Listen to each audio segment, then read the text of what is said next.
कुव्वत पाई है। हालेलुया। पुरजोश रहिएगा। जो संडे स्कूल के बच्चे हैं, अगर कोई यहां पर है तो वो ऊपर संडे स्कूल में चला जाए। मुनासिब जाना कि जो मैसेज या कलाम पिछली दफा था उसका दूसरा हिस्सा ही आज फिर आपके साथ शेयर किया जाए। तो आए मेरे साथ बाइबल मुकद्दस को खोलते हुए इफिसियों, जो पौलुस रसूल का खत है इफिसियों के नाम, उसको मेरे साथ खोलें और उसका चौथा बाब और उसकी 8वीं आयत। चौथा बाब 8वीं आयत।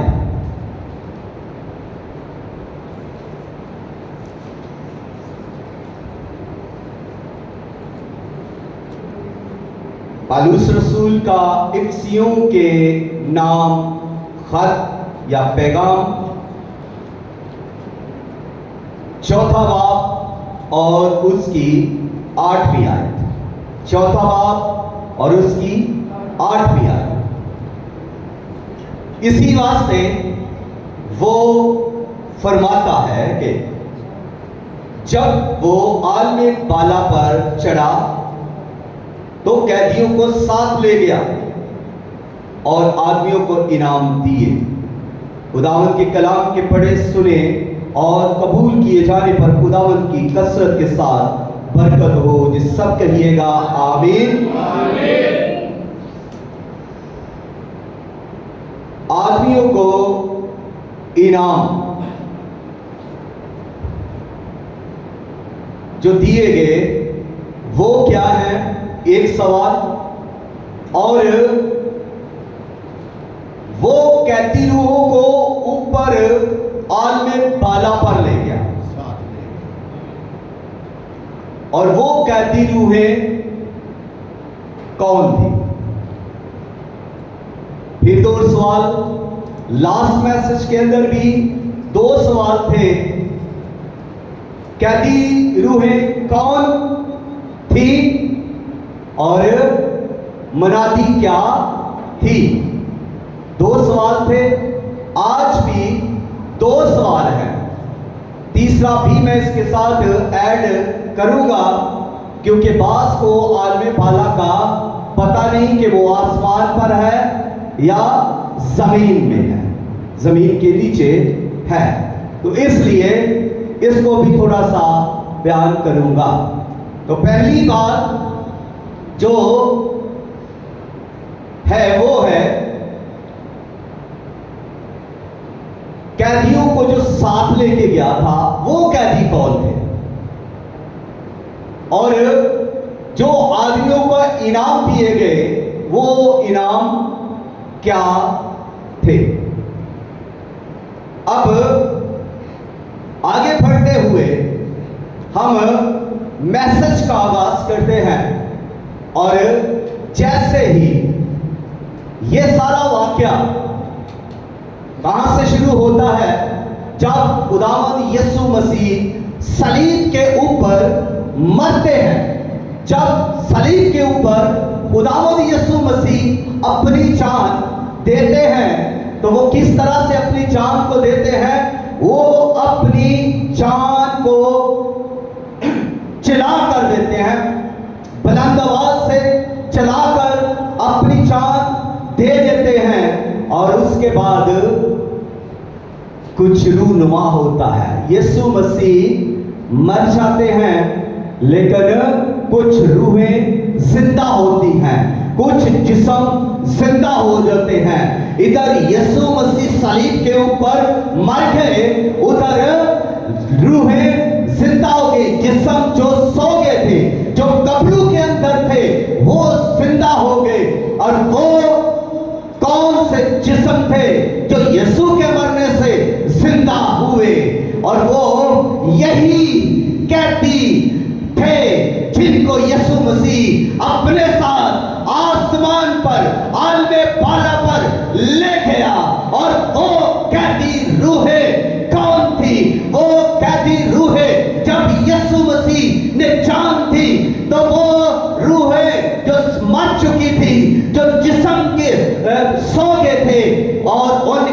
जिस्म जिंदा हो गए। तो वो जिंदा होने के बाद अब कब्रों के अंदर ही हैं, वो जिंदा हैं और कब्रों के अंदर हैं। यीशु मसीह मर गए, यीशु मसीह मुर्दा होकर उसको कब्र में रख दिया गया। अब यीशु मसीह कब्र में मुर्दा है, यीशु का बदन मुर्दा है और वो जो कैदी थे उनकी रूहें जिंदा हो गई, उनके बदन जिंदा हो गए हैं। और यीशु मसीह ने अब पाताल के अंदर, नीचे अरवा के अंदर जाकर एक मनादी की थी, जो पिछली दफा मैंने बताया कि उसने उन पिछले उन रूहों में जो नाफरमान थी, पिछले जमाना में नाफरमान थी और वो कैदी थी, उनमें जाकर मनादी की। और उसने जाकर क्या मनादी की थी? अपनी फतह की मनादी वहां पर उसने की कि मैं फतहमंद हूं, मैं कब्र के ऊपर, मैं सलीब के ऊपर खुदा पाप के मंसूबे को पूरा करने वाला मैं हूं, जिसको इब्लीस की कुव्वतों ने और इब्लीस ने और यहूदियों ने और इस्राएलियों ने और लोगों ने, रोमियों ने, इंसानों ने, कुव्वतों ने रोका कि यीशु मसीह सलीब के ऊपर ना जाए, ना मरे।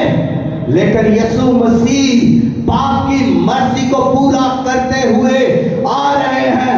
जब वो वक्त पूरा हुआ और यीशु मसीह जब मुकद्दसा मरियम के बदने अथर से पैदा हुए और उस वक्त से लेकर यीशु मसीह हर लम्हा पाप की मर्जी को पूरा कर रहे हैं। यीशु मसीह जो बोल रहे हैं पाप की मर्जी से बोल रहे हैं। यीशु मसीह जो कर रहे हैं, जो मौजज़ा कर रहे हैं, जो शिफा दे रहे हैं, जो तूफानों को थमा रहे हैं, तो यीशु मसीह पाप की मर्जी के मुताबिक चल रहे हैं और सारा कुछ वो काम बाप की मर्जी के मुताबिक कर रहे हैं। यीशु मसीह बाप की मर्जी को पूरा करने के लिए इस जमीन पर आए और सारा वो मंसूबा जो खुदा बाप ने बनाया, उस मंसूबा को यीशु मसीह लम्हा पर लम्हा पूरा करते हुए आगे बढ़ रहे हैं। और जैसे यीशु मसीह ने सलीब पर जाने का रुख किया तो भी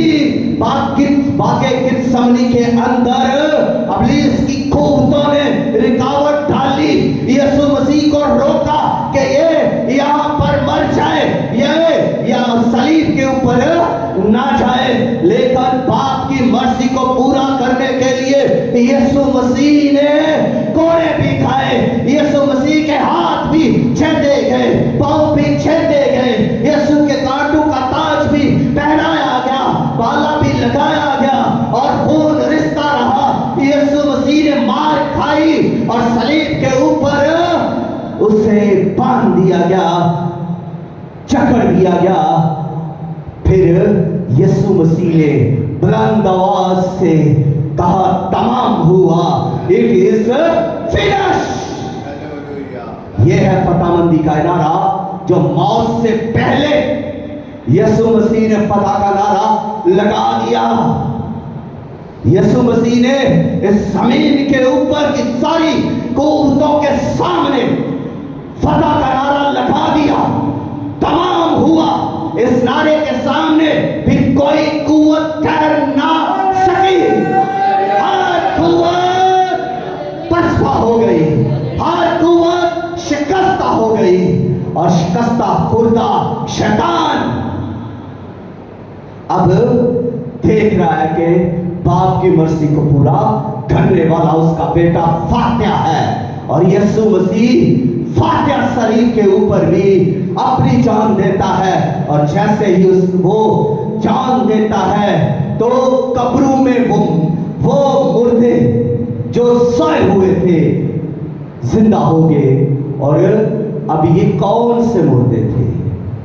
अब ये मुर्दों को जानना भी जरूरी है।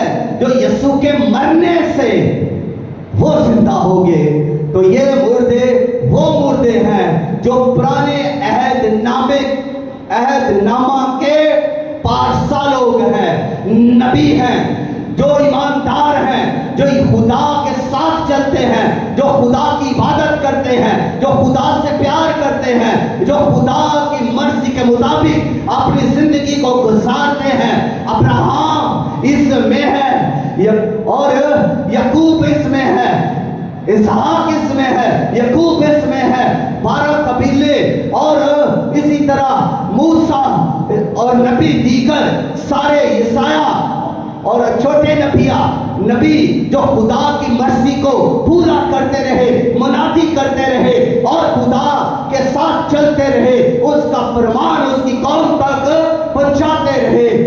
ये वो थे जो इस मुनादी के सबब से मारे गए, काटे गए, चीरे गए।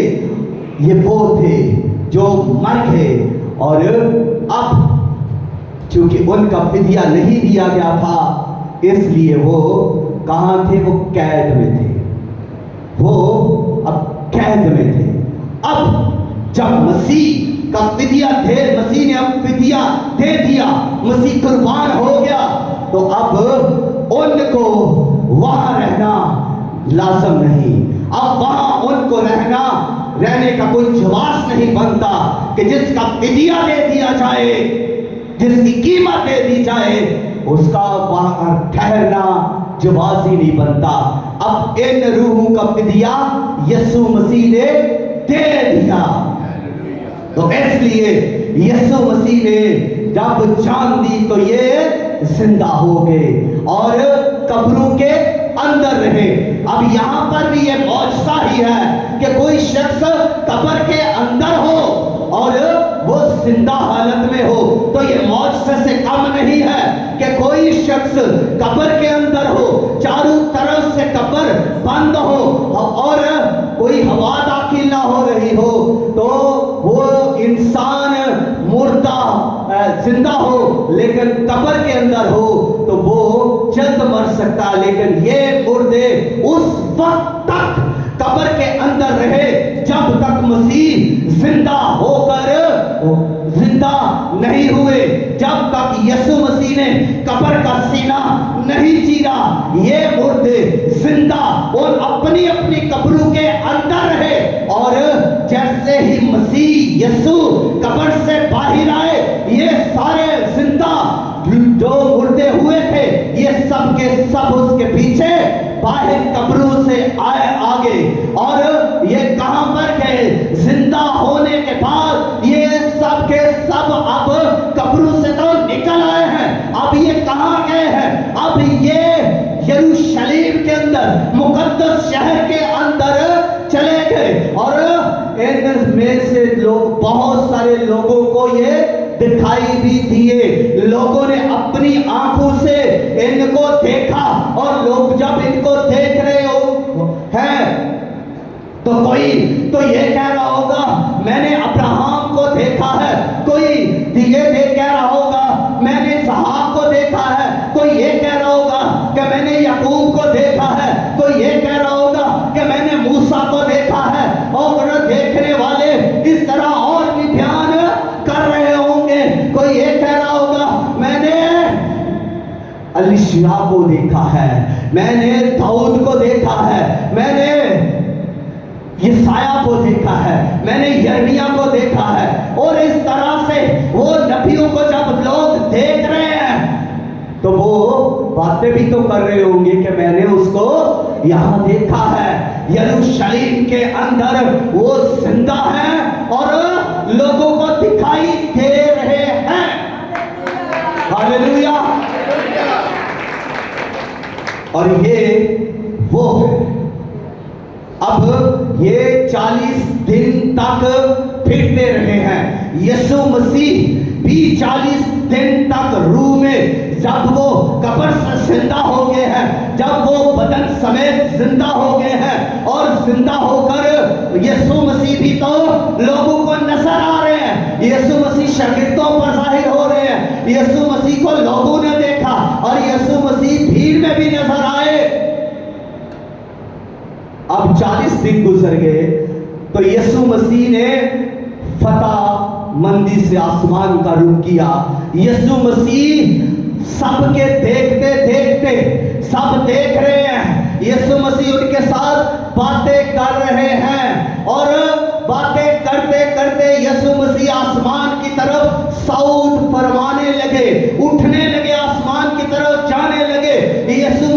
सबके देखते देखते यीशु मसीह आसमान की तरफ जब जा रहे हैं तो यीशु आगे हैं, और ये सब जो फिर रहे थे, जो जिंदा यरूशलेम के अंदर फिर रहे थे, लोगों को दिखाई दे रहे थे, ये सब के सब भी यीशु मसीह के साथ हो लिए।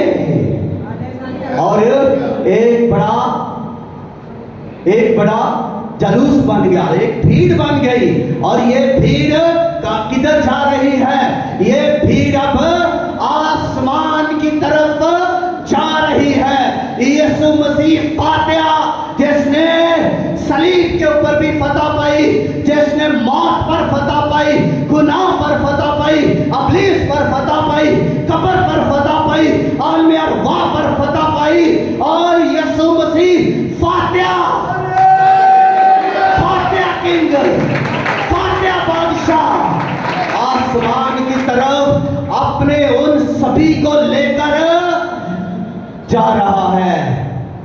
और आसमान पर भी तो कितनी खुशी हो रही होगी, आसमान पर कितनी खुशी हो रही होगी जब यीशु मसीह अपने ईमानदारों के साथ आसमान पर जा रहे हैं। और यीशु मसीह जब आसमान पर जा रहे हैं तो आसमान वालों की खुशी भी तो जबरदस्त खुशी होगी, वहां पर भी तो जश्न होगा, वहां पर भी तो फरिश्ते झूम उठे, वहां पर भी तो सदाएं बुलंद हो रही है, नारे बुलंद हो रहे हैं।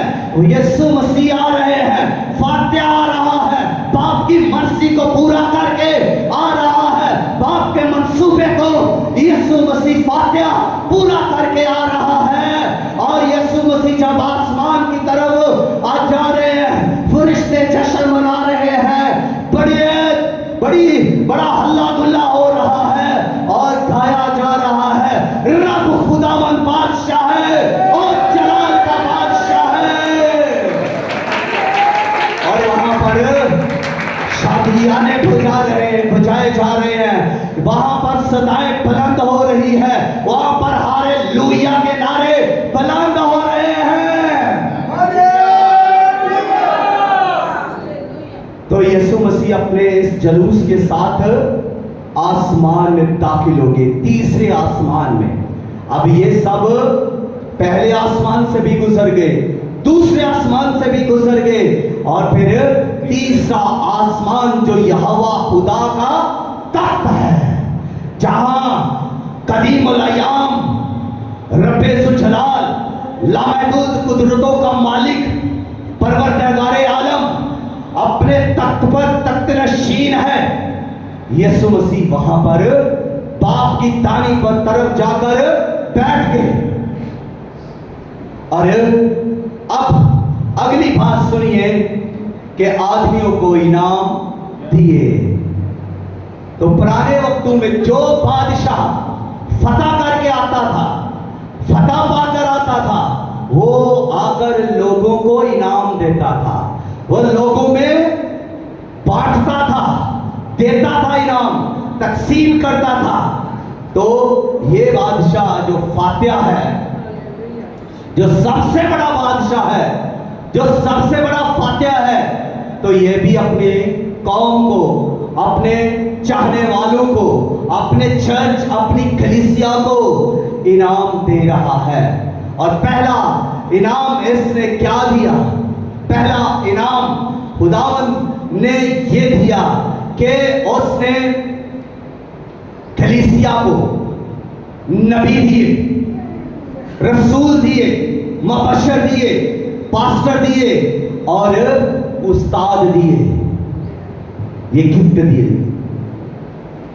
ये 5 गिफ्ट कलीसिया को दिए। क्यों दिए? इसलिए कि चर्च तरक्की करे, चर्च की ग्रोथ हो, चर्च बिल्ड हो, चर्च बने, चर्च की एस्टैब्लिश हो, चर्च ग्रोथ में आए, प्लस हो, चर्च बढ़ता जाए। और इसलिए ये 5 गिफ्ट कलीसिया को दिए।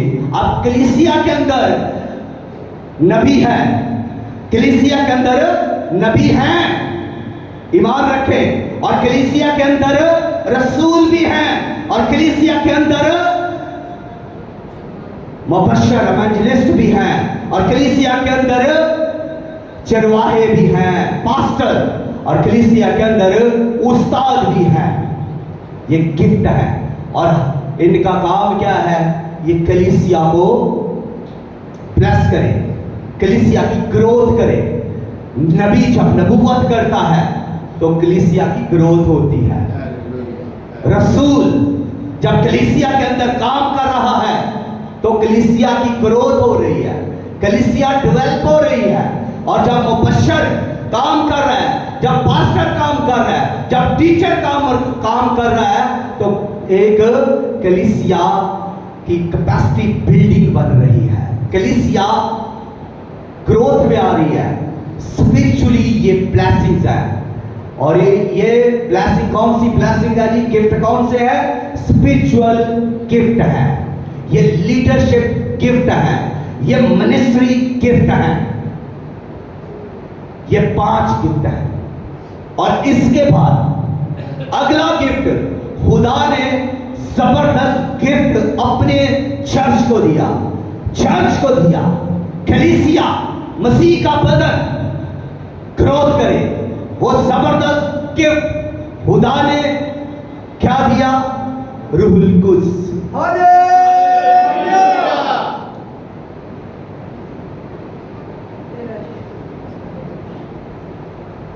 एक गिफ्ट और दिया, होली स्पिरिट। तो आप सबके लिए दिया, तो सब नारा लगा जी। अगला गिफ्ट जो यीशु मसीह ने दिया, रूहुल कुद्स दिया। और ये ईदे पेंटिकोस्त के दिन कलीसिया पर नाज़िल हुआ, फटती हुई ज़बानें उन पर आकर ठहर गई। रूहुल कुद्स ने उनको अपनी गिरफ्त के अंदर ले लिया। कलीसिया, चर्च, इब्तदाई कलीसिया रूहुल कुद्स से मामूर हो गई, रूहुल कुद्स से भर गई और रूहुल कुद्स के गिफ्ट उन्होंने रसीद किए। ये भी स्पिरिचुअल गिफ्ट है। और इस रूहुल कुद्स के अंदर भी और गिफ्ट है, और गिफ्ट भी हैं जो कलीसिया के लिए हैं। और गिफ्ट कौन से हैं? और गिफ्ट पहला कुरिन्थियों 12वें बाब में आप उन गिफ्ट को पाएंगे जो रूहुल कुद्स की नेमतें हैं, गिफ्ट हैं। रूहुल कुद्स के जो गिफ्ट है वो 9 है। अब 9 गिफ्ट कलीसिया को और दिए जाते हैं रूहुल कुद्स के। पहला गिफ्ट इल्मियत का कलाम, दूसरा हिकमत का कलाम, तीसरा नबूवत का कलाम, चौथा फेथ ईमान, पांचवा शिफा की तफीक, छठा मौशा की तफीक, और सातवां रूह का इम्तियाज, आठवां गैर जुबाने, और नौवां इन गैर जबानों का तर्जुमा। ये 9 गिफ्ट भी कलीसिया को दिए गए। इसलिए दिए गए कि कलीसिया चर्च बिल्डिंग जो है, चर्च बिल्डअप हो, चर्च ग्रोथ करे, चर्च बढ़े, चर्च जोर पाए, चर्च के अंदर स्पिरिचुअली ब्लेसिंग जारी हो जाए, रूहुल कुद्स से मामूली चर्च पाए। इसलिए ये गिफ्ट दिए गए। और इसके अलावा भी गिफ्ट हैं जो चर्च को दिए गए। तो आप जरा हिसाब किताब लगाते चलें कि कितने गिफ्ट आपको मिल चुके हैं जी। पहले 5, फिर एक होली स्पिरिट, फिर 9 और, तो कितने हो गए? जरा हिसाब किताब लगाते जाए। अभी मैंने और आपको गिफ्ट देने हैं जी। बताइए कितने हो गए? 14। तो 14 से आगे भी गिफ्ट है हमारे पास जी। अगले गिफ्ट पाने के लिए वो गिफ्ट है रोमियो 12वां बाब 6वीं आयत से 8वीं आयत तक और 7 है। यहां पर कलीसिया के तरक्की के लिए, चर्च की बिल्डिंग के लिए क्या है, 7 गिफ्ट और दिए गए हैं। इनमें पहला गिफ्ट है नबूवत का, इनमें पहला गिफ्ट नबूवत का है, दूसरा गिफ्ट खिदमत का है, और तीसरा गिफ्ट टीचिंग का है, तालीम देने का है, और चौथा गिफ्ट रहनुमाई करने का, हौसला अफजाई करने का है, कि ताकि कमजोर लोगों की हौसला अफजाई की जाए और वो आगे बढ़े। और इसके बाद 5वां गिफ्ट है देने का, गिविंग। ये खराज करने का गिफ्ट है, ये पैसे खुदा के चर्च में लगाने का गिफ्ट है। ये गिफ्ट बहुत जबरदस्त गिफ्ट है। जिसको ये गिफ्ट मिला है वो देने से दरेक ना करे। और अगला गिफ्ट है क़यादत का, रहनुमाई करने का, लीडिंग करने का। ये लीडरशिप में आता है, जिसमें डीकन हो सकता है, एल्डर हो सकता है, पास्टर, और इस तरह खिदमत करने वाले इसमें इन्वॉल्व है। क़यादत ये गिफ्ट है। अगला गिफ्ट है छठा, और एक गिफ्ट आपके लिए कलीसिया में और दिया गया है, और वो है रहम, मर्सी। जिस किसी को भी आप देखें कि इस पर रहम किया जाए, उस पर खुशी के साथ रहम करें, पूरे तौर पर एहसानमंद होकर, खुदा का एहसानमंद होकर कि खुदा ने मुझे ये गिफ्ट दिया है। बहुत आप देखते होंगे, बहुत सारे ऐसे लोग आप देखेंगे जिनको तरस बड़ा आता है लोगों को देखकर, कुछ बीमारों पर, लाचारों पर, दुखियों पर कुछ ऐसी स्टोरी सैड सुनाएंगे तो लोग तरस से भर जाएंगे। तो इनके पास गिफ्ट है, रहम का गिफ्ट, और वो इसलिए रहम से भर जाते हैं। और कुछ के पास देने का गिफ्ट है, वो दिए बगैर नहीं रह सकते, वो अपनी मुट्ठी को खोले बगैर नहीं रह सकते। जो उनसे कोई मांगता है उसको भी देते हैं, और खुदा के कामों के लिए भी खरायत करते रहते हैं। यहां पर कितने गिफ्ट हो गए जी? 7 गिफ्ट। कितने गिफ्ट? तो टोटल कर लीजिए आप, कितने बन गए? 21 बनते हैं या ज्यादा? अच्छा, और भी अभी हैं। तो अगला गिफ्ट जो है वो है यूनिटी ऑफ द स्पिरिट, यानी रूह में मुत्तहिद होना। यह भी कलीसिया के लिए गिफ्ट है। रूह में मुत्तहिद होना, रूह में यकांगत रखना, रूह के साथ चलना, रूह के साथ रफाकत रखना, ये भी एक गिफ्ट है। और ये जबरदस्त गिफ्ट है जो कलीसिया को दिया गया है, ताकि कलीसिया रूह के साथ मुत्तफिक हो, रूह के साथ यूनिटी बनाए। ये गिफ्ट इसलिए दिया गया है। और इस गिफ्ट में और भी वुस्त है, और वो चौथे बाब की 9वीं आयत जब हम पढ़ते हैं तो नामी नहीं, 3री आयत से आगे जब हम इसको पढ़ेंगे तो वहां पर लिखा है कि वहां पर एक बॉडी है, एक बदन है, एक रूह है, एक बपतिस्मा है, एक खुदावंद है, एक ही जो है ईमान है, और एक ही खुदा है, और वो ही सबका बाप है। तो ये एक जबरदस्त किस्म की यूनिटी है, और ये इंसानों की तरफ से नहीं, ये इंसानों की तरफ से यूनिटी नहीं है। ये यूनिटी इंसानों के लिए है कि इंसान इस यूनिटी के अंदर शामिल हो, लेकिन इंसानों की तरफ से नहीं, ये खुदा की तरफ से यूनिटी है। और खुदा इंसानों के साथ यूनिटी करना चाहता है। खुदा बाप, खुदा बेटा, खुदा रूहुल कुद्स कलीसिया के साथ यूनिटी करता है, इत्तेहाद करता है। और इसमें ईमान एक है, इसमें कलीसिया एक है, कलीसिया दो नहीं है कि लड़ती रहे।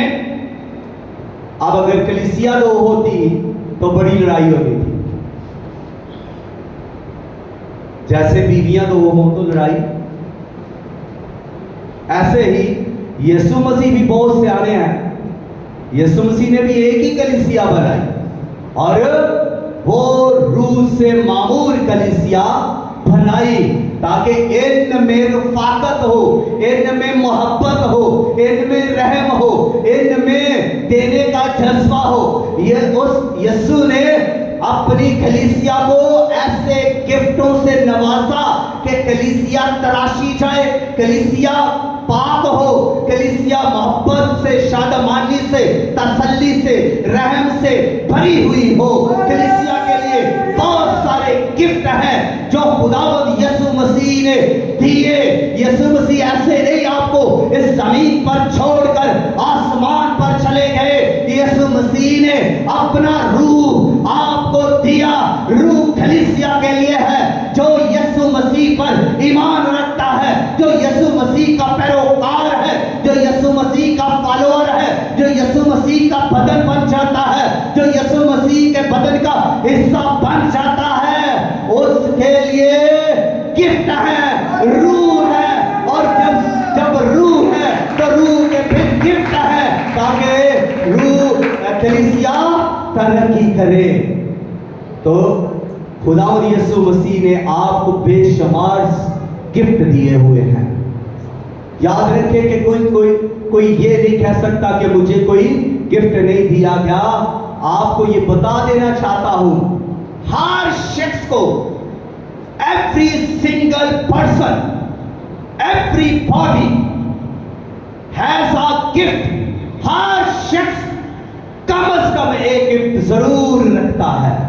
हर एक को एक नेमत जरूर ही दी गई है। कम से कम की बात कर रहा हूं, लेकिन सबको नेमतें दी गई हैं। और ये नेमतें देने का मकसद क्या है, क्यों दी गई? इसलिए कि मसीह कलीसिया पहले नंबर पर अपने आप में ग्रोथ करे, पावरफुल हो, पाक हो, मोहब्बत रखे, एकता रखे, रूह के साथ चले, रूह की यकांगत उनमें हो। और दूसरी बात के मसीह का जलाल, खुदा का जलाल जाहिर करे, खूबियां जाहिर करे। इसलिए कलीसिया को खाली नहीं रखा गया, बल्कि गिफ्ट से लाद दिया गया है, भर दिया गया है कलीसिया को गिफ्ट के लिए। लोग तो गिफ्ट की तमन्ना करते हैं कि काश कोई मुझे गिफ्ट दे, बर्थडे गिफ्ट ही दे दे। लेकिन यहां तो यीशु ने बेशुमार गिफ्ट आपको दे दिए।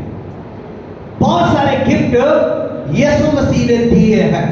उन गिफ्ट को लेकर हमने आगे बढ़ना है और खुदावन का जलाल जाहिर करना है और साबित करना है, गिफ्ट को इस्तेमाल करके कि हम खुदा के हैं और हम उसी की बादशाही के लिए कि उस अपने गिफ्ट को, अपनी नेमत को इस्तेमाल कर रहे हैं।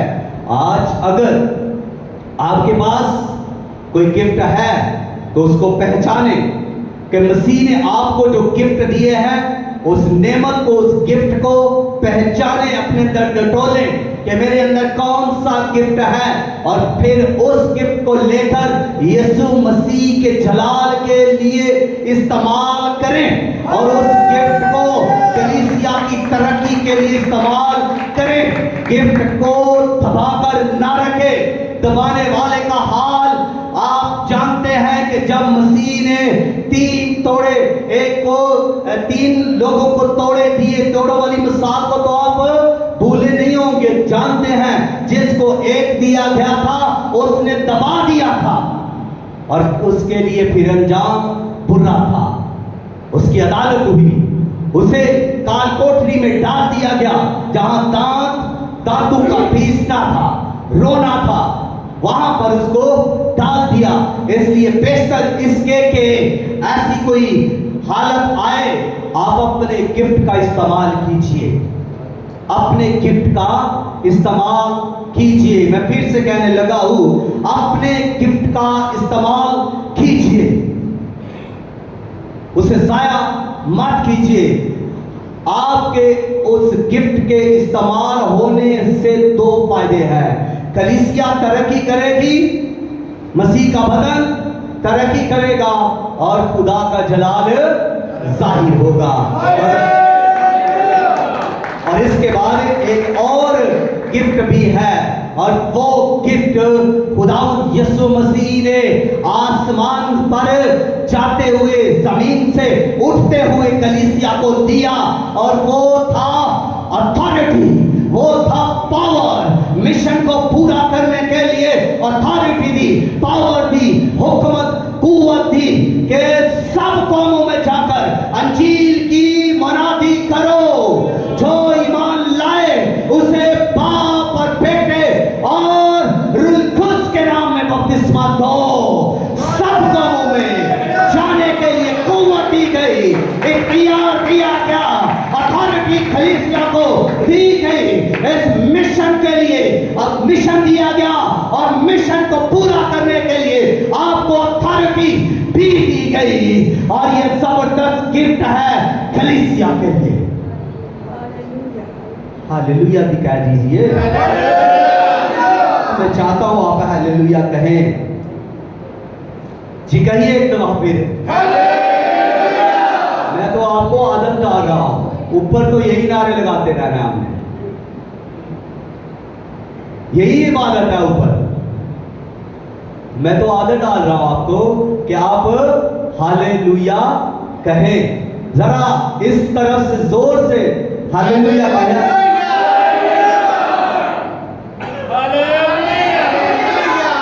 सुस्ती उतर रही है। हालेलुया में बड़ी कुव्वत है, बहुत कुव्वत है, वो सुस्ती भी उतार देता है। इसकी खूबियां बहुत है, किसी दिन इस पर भी बात करेंगे, हालेलुया पर भी। तो ये जो अथॉरिटी आपके पास है, बहुत बड़ी अथॉरिटी है। यीशु मसीह ने कहा, आसमान और जमीन का कुल इख्तियार मुझे दिया गया है। और यीशु मसीह ने आपको वो इख्तियार दिया है। जो कुछ तुम जमीन पर बांधोगे ऊपर आसमान पर बंध जाएगा, जो कुछ तुम जमीन पर खोलोगे आसमान पर खोल जाएगा। कलीसिया के पास स्पिरिचुअल अथॉरिटी है, आपके पास इख्तियार है। खुश होया करें, अथॉरिटी रखते हैं आप। बदरूहों को डांटे, बैड स्पिरिट्स से लड़े, डांटे उनको। अथॉरिटी है आपके पास, आप जो कहेंगे वो हो जाएगा, जो आप बोलते हैं वो होता है। आपको कलाम करने के लिए अथॉरिटी दी गई है, मनादी करने के लिए अथॉरिटी दी गई है, बदरूह निकालने की अथॉरिटी दी गई है, शिफा देने के लिए अथॉरिटी दी गई है, मुआजिज़ा दिखाने के लिए अथॉरिटी दी गई है, तूफानों को थमाने के लिए अथॉरिटी दी गई है। जमीन पर जो कुछ आप बांधेंगे, बांधने की अथॉरिटी आपको दी गई है, खोलने की आपको अथॉरिटी दी गई है। आपके पास अथॉरिटी है, इख्तियार है, और ये स्पिरिचुअल अथॉरिटी है। रूहानी इख्तियार सिर्फ और सिर्फ कलीसिया के पास है, और कलीसिया यू आप हो, आप कलीसिया हो, टिल्ली कलीसिया हो। नारा लगाएगा, हालेलुया। आपके पास अथॉरिटी है, हालेलुया। और एक और गिफ्ट भी आपके लिए है। गिफ्ट यीशु ने बड़े रखे हुए हैं, बड़े गिफ्ट हैं, बहुत ज्यादा अगला गिफ्ट है, आप भी कह रहे होंगे पादरी जी आज जान नहीं छाड़ रहे, गिफ्ट है, बहुत गिफ्ट है हमारे लिए यीशु मसीह ने दिए। और अगला गिफ्ट है होप ऑफ ग्लोरी, यानी अपनी जिंदगी के उम्मीद रखना, यह भी गिफ्ट है। जिसके पास उम्मीद ही नहीं है उसके पास क्या है? उम्मीद रखना कि हमारे लिए अपनी जिंदगी है, उम्मीद रखना कि यीशु मसीह की बादशाही आने वाली है, यह है होप ऑफ ग्लोरी, जलाल की उम्मीद। यह है आपके पास गिफ्ट कि जलाल की उम्मीद रखें, जलाल की उम्मीद रखें, ये जबरदस्त गिफ्ट है। और आए फिर अपने कदमों पर खड़े हो, खुदावंद इस कलाम के वसीला से खुदा आपको बरकत दे और दुआ करेगा। हालेलुया, शुक्रगुजारी कीजिएगा, सभी शुक्रगुजारी से मां भर जाइएगा। एक्टिव कलीसिया, एक्टिव चर्च, अब मैं आपको सुस्त नहीं कहूंगा क्योंकि आप गुस्सा कर लेते हैं। एक्टिव कलीसिया जो होली सी कहते हैं, हालेलुया, जबरदस्त कलीसिया जो कहती है हालेलुया, प्रेज गॉड, हतरी ऐसी जबरदस्त जलाली कलीसिया, रूह से भरी हुई कलीसिया, गिफ्ट से लदी हुई कलीसिया जो दुआ करती है।